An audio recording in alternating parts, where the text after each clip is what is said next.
This is the Town of Andover Board of Finance meeting for Wednesday, July 26, 2023. I'll call the meeting to order.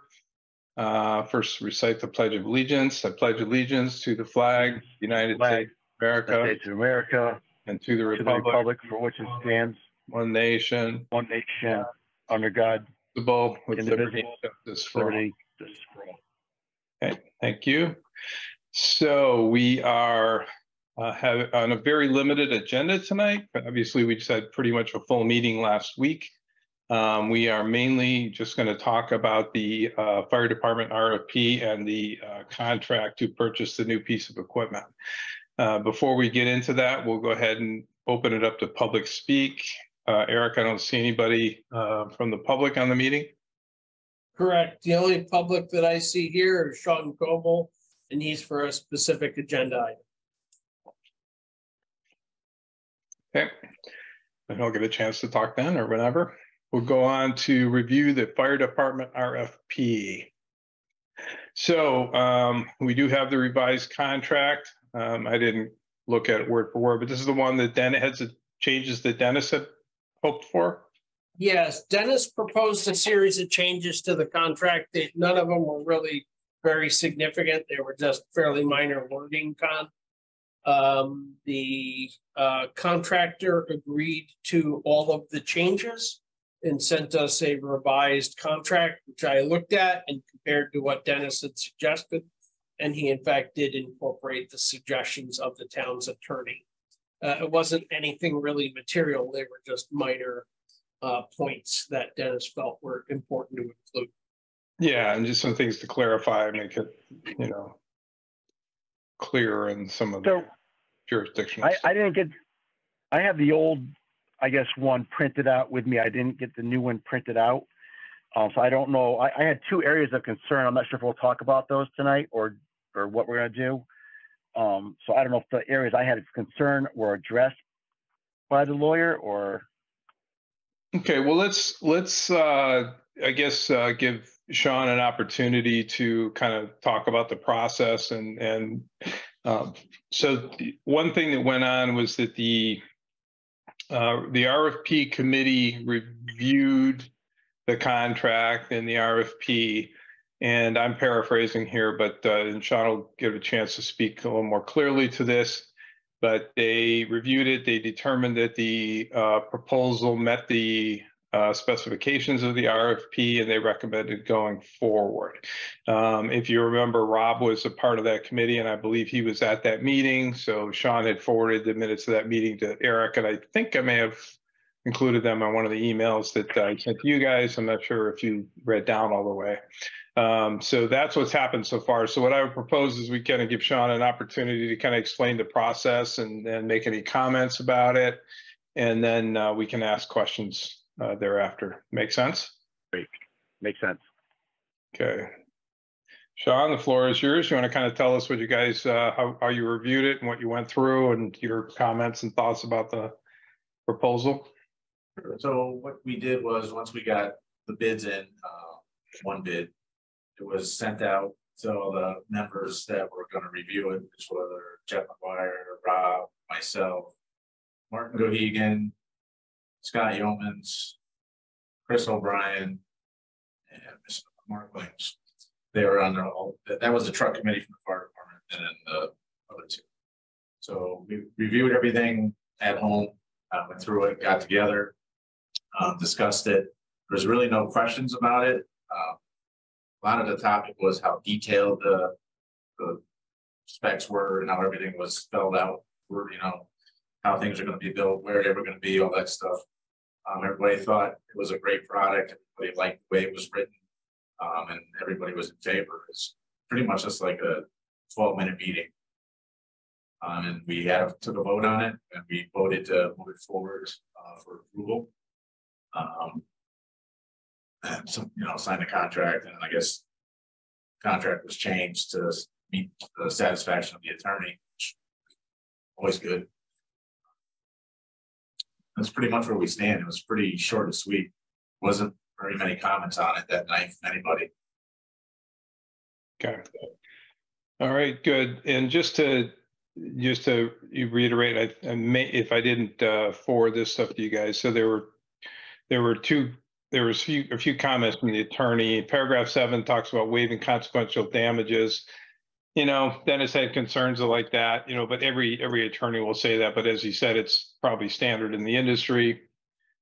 He said he wanted to beef up paragraph 6. It provides for an inspection of the truck by a representative of the customer. So we talked about team of inspectors for that. And I think that customers representatives, yeah, so it got changed to plural. The paragraph in line 5, paragraph 11, to make sure the sentence means what I think it means. I'm quoting Dennis here. Due to the presence of the word expressly, I recommended adding original specifications in the bid proposal immediately after the word contract in line 5. So that is just looking at real quickly. Yeah, that's how it reads. Specifications. So paragraph 13 ought to be deleted and replaced with the following, and that basically it was this contract shall be governed by and construed in accordance with the laws of the state of Connecticut. Any suit, blah blah blah, shall be brought to court of competent jurisdiction, proper venue in the state of Connecticut, which I think wasn't totally clear in the first contract. So, right. Okay. So I guess at this point we'll open up the floor for to the Board of Finance members to ask any specific questions that they have regarding the bid or the equipment or the process or the contract.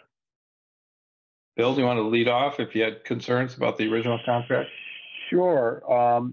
So my first one was, and again, I don't do a lot of these contracts or these kind of things, but two things that that jumped out at me. In Article 2, halfway through that, the agreement at the cost to Neffy, I guess, Neffia, whatever, of acquiring any of the raw materials used in production and supply of the products. Basically, they're saying they can raise the price, they can void the contract altogether. I thought part of the whole reason for doing this now was to get locked in at a specific price. And it just seems weird to me that, the town is on the hook for $967,262 or whatever the price may come up to be if their costs go up. And I was concerned about that language. And I guess I would love to hear what everybody else's thoughts were concerning that. Yeah, I don't think this is unusual. I've seen this kind of thing before. I mean, just from my point of view, I mean, it's not desirable. Obviously, we'd love to lock it in. So I think that I would say that the reason for going out to bid, really, obviously, you want to have a target price. I don't know that you fully lock it in, but the other thing is you just need to secure a build slot. Because if you don't do this, and it's a long process. I would notice too, if for those who may not have read through all that, but it is limited to basically 5% of the quoted bill of material. So there is a potential of a 5% increase in the material cost or in the cost of the apparatus. It would need to have to be supported by some clear costs of acquiring raw materials, costs associated with labor, which I think is kind of baloney, shipping costs or any other material increase in level as the date of this agreement. The only thing that really doesn't, I guess I would have concern about, but I don't think it's a major concern, would be that it doesn't specifically state in here what the cost basis is. But I think that would be the kind of thing that we would just, require the manufacturer to substantiate clearly with the original cost and go back, and then identify that. But, unfortunately, I think that's kind of what these large contracts do. Anybody else have any comments or thoughts? I guess my other comment about it is just the fact that, so how much money do we have to put down on this truck? We do not. It's going to be probably a year before we pay anything. And more than likely, so there's two things. One, a decision has to be made to enter into the contract because these things have a long lead time to build. In this case, a year and a half, which is actually surprisingly short. I've seen other people talking about build times in the 2 to 3 year range. So the fact that they're guaranteeing a year and a half is actually pretty healthy. But at some point, we're going to have to deal with and lock in a mechanism of financing or make a decision to self-finance. But that is not something we have to decide tonight. Right now, all we have to do is agree that we're going to buy it, if you so choose, and authorize me to sign a contract so we can get a build slot.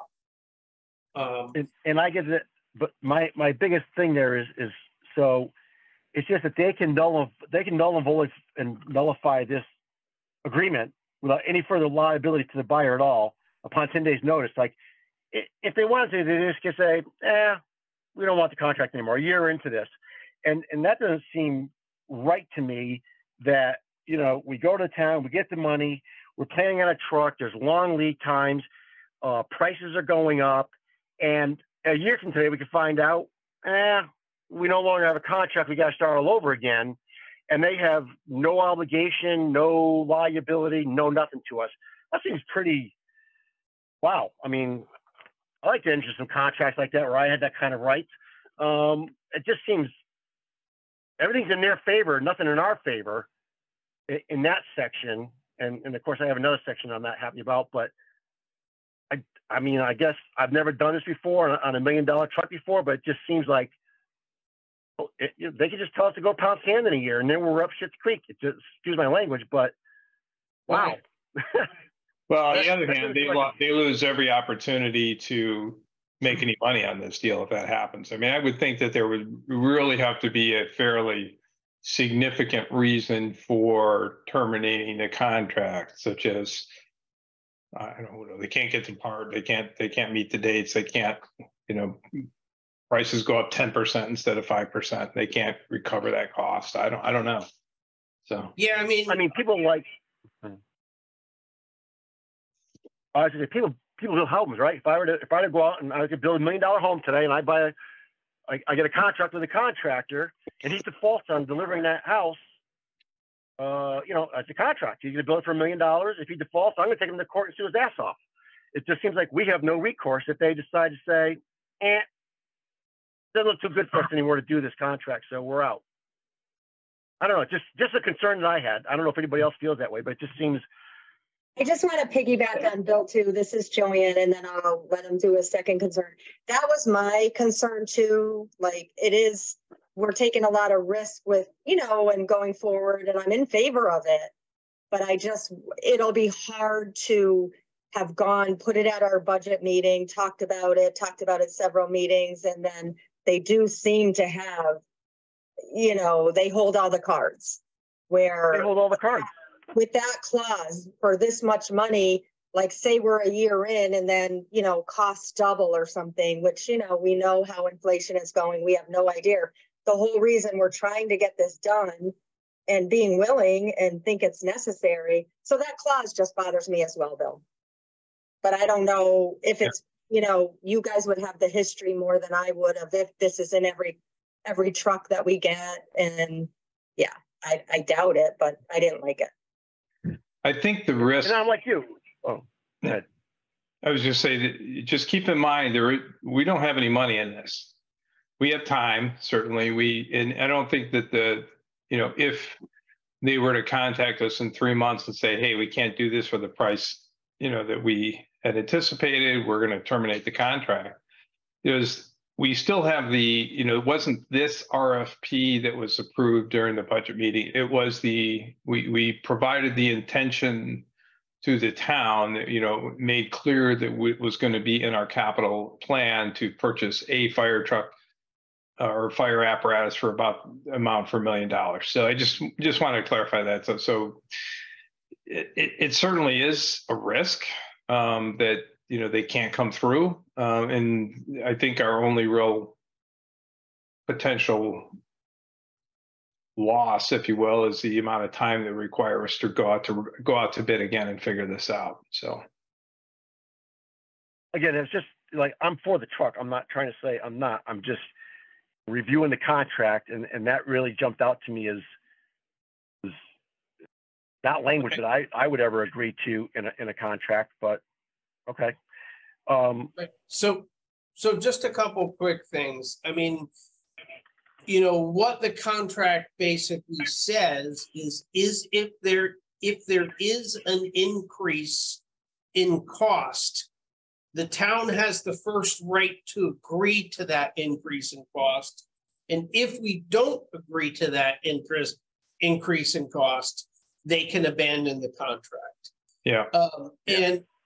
And I will tell you that this has been an issue in the area. I know at least one neighboring town had an ambulance that they'd been waiting on with a 2.5 year build time. And the manufacturer just said, you know what, we're not going to deliver it. And told them to pound sand. So I'm not saying it's not a real issue. It is, but I don't know that the town, you know, because there aren't a lot of vendors bidding on this thing, and there's a giant backlog of work, the town doesn't have a lot of leverage in this one. Right. You know, like Mark said, it's just going to hurt the town in the long run. So we're just going what would be best. You know, we hope. I understand what you're saying. This is our one chance. This is the language. It'll just push it back for the fire department. You know, so we're trying to do our best job for them. That's all. So I mean, obviously, we'd have to go back to square one. And like Mark also said, there's no financial risk yet. I mean, we don't have money rolled up in it. But we kind of wanted to plan. This was the whole thing. Let's get it. This is what the cost is going to be. We can know going forward, we're going to have this every year for 10 years, probably, when we finance it. So I understand all sides of it. So. And so I know we're not locked in how we're paying for this right now, but do we pay them any money before delivery of the truck? That depends on, to some extent, on the finance company that we go through. Because for instance, in the case of the Public Works pickup truck, we were legally obligated to escrow 1 year's worth of payments before the bank would lock us in and agree on a rate. And depending on who we use for financing, that may occur. But if so, it's normally just escrow. It's not, you know, so it's money that can be retrieved. Gotcha. That's good. That makes sense. So I'm not trying to hog the floor, but I do have Article 7, which I know you said there were some changes made there too, but that's another one of those things that reads to me like, hey, we can give you a totally defective truck. The steering wheel comes off when a truck's going on the highway at 50 miles an hour, crashes and kills people, and we have no recourse at all. It's basically how I read Article 7, that it's, again, fungu on you. If the truck's defective, if people get killed as a result of some defect in this truck, we have no recourse. That's what Article 7 says. I can't believe that. If I buy a brand new Ford today and I'm driving down the road and the axle falls off, we're going to sue the shit out of Ford. This thing says we have no recourse at all if they give us a junk truck. I don't know if anybody else finds that difficult, but I got a problem. I got a problem with that. Yeah, this is the one that Dennis was concerned about also, but as he pointed out, it's kind of like standard language, and you might even be able to find this in some contract. It's not a regulated thing in the same way that you'd have with a consumer product like a Ford truck, but and it may or may not actually hold water in any kind of situation of legal. I don't know. That would be more Dennis's area than mine. Again, I just feel as if that as a Board of Finance member approving this, that we have the town's interest here and we should be looking out for the town.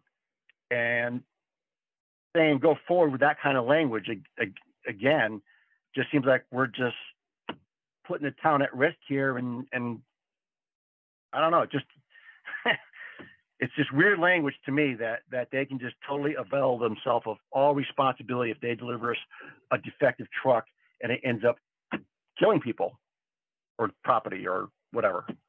Well, but remember who this contract is between. This contract is between the town and New England Fire Apparatus. So nowhere in there does that relieve the manufacturer of liability.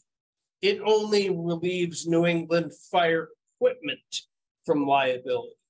And since they're not the manufacturer, you know, that's like if you go buy a vacuum cleaner from Sears and the vacuum cleaner, you know, catches on fire and burns your house down. That's not really Sears' problem. That's the manufacturer's problem. So I think that's why, that's how I read it. That's why I don't think Dennis was all that, you know, he doesn't like it, but he wasn't really overly concerned about it. Yeah, it doesn't make that explicit. Yeah. I mean, if it was Sears, obviously the tort lawyer would sue both, you know, Sure. they'd go after Sears and the manufacturer. And I think this is just making clear that the distributor is not. It's not the distributor. I see what you're saying. That is different than which is still, I think, kind of questionable. It's like somebody putting up, management's not responsible for the loss of articles that damaged on this property. Doesn't always hold up in court, you know. Right. No, I feel better about that the way you explain it. I lost track of the fact that there was a manufacturer and a distributor, and I agree with what you said about that. So, okay.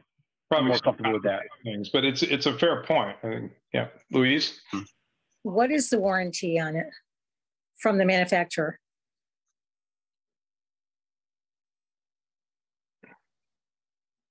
I think it depends on what. I remember looking at that a while back, but it's not in this contract, so. No, but it is in the proposal. So give Sean a couple minutes and we can get you that answer. Okay. The short answer is with New England Fire and Equipment and Apparatus, there is no warranty once you've inspected the vehicle and signed it. So that's kind of the, item 6, I think there, paragraph 6. I'm just saying, do we have a recourse? As long as we have some sort of a recourse back from the manufacturer, that makes me feel better. It's probably very limited, but there probably is some. Yeah. Specialty equipment like this, there's not going to be a ton. And can you get an extended warranty? So that costs a lot of money. They're usually not worth the money you spend on it. No, they're usually that's a way for businesses to make a lot of extra profit. Yeah, it's just big profit for them. Yep. Which makes sense if you really can't afford to take a big hit. But I think in this case, we'd probably be better off without.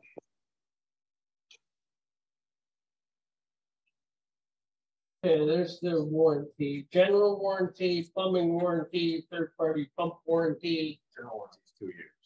General warranty is 2 years. Then there's a plumbing warranty for 10 years. Third-party pump warranty. We'd have to look through.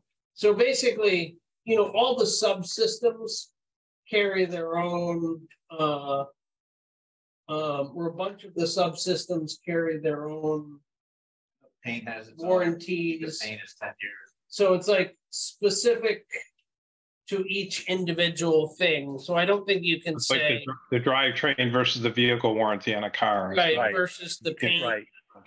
It's all warranted individually. A lot of subsystems involved. General warranty is 2 years. I'm actually impressed with that. I would have thought a year, but yeah, me too. Yeah, and that's from dated delivery. Does it go by mileage? No. No. Okay. now one of the big problems in having some involvement with the fire department up in Suffield where I used to live. It just, one of the big problems with fire equipment is it doesn't get used very much, you know, so stuff sits. So you have to make sure that you start the engine and, you know, make sure things operate and everything else. So you may have more failures on a piece of equipment that doesn't get used very often, that has low mileage. I mean, Sean could probably speak more to that than I could, but. Yeah. And I think a lot of this stuff, like same thing with the plow truck, you know, the manufacturer, but then if you have, for instance, a Cummins engine in it, the engine comes with a different warranty from that manufacturer. So the manufacturers pass off the warranties from their sub-assembly people to you, essentially. Yeah. Does that answer your question? Yep. Okay. Thanks. Yep.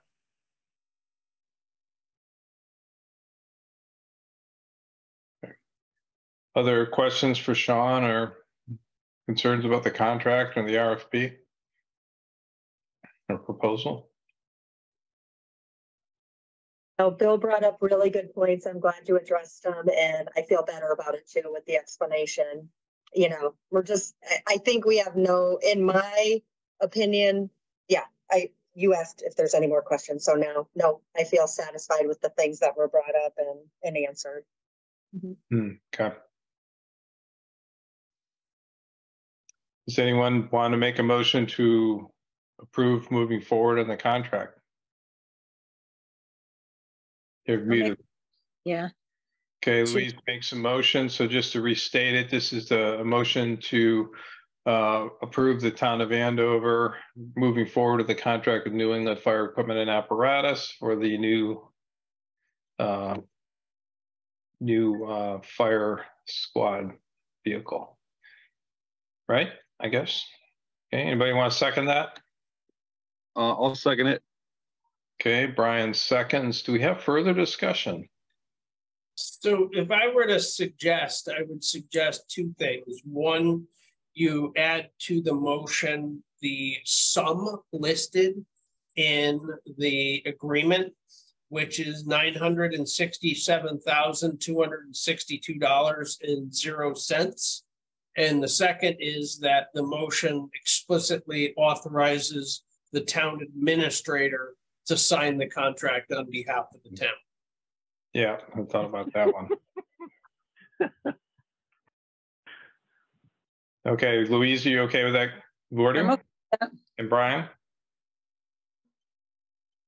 Yes, definitely. Okay. Yeah, it's a good point. You know, the sum I wouldn't have really thought about, but yeah, to explicitly authorize Eric to sign the contract, that does make a lot of sense.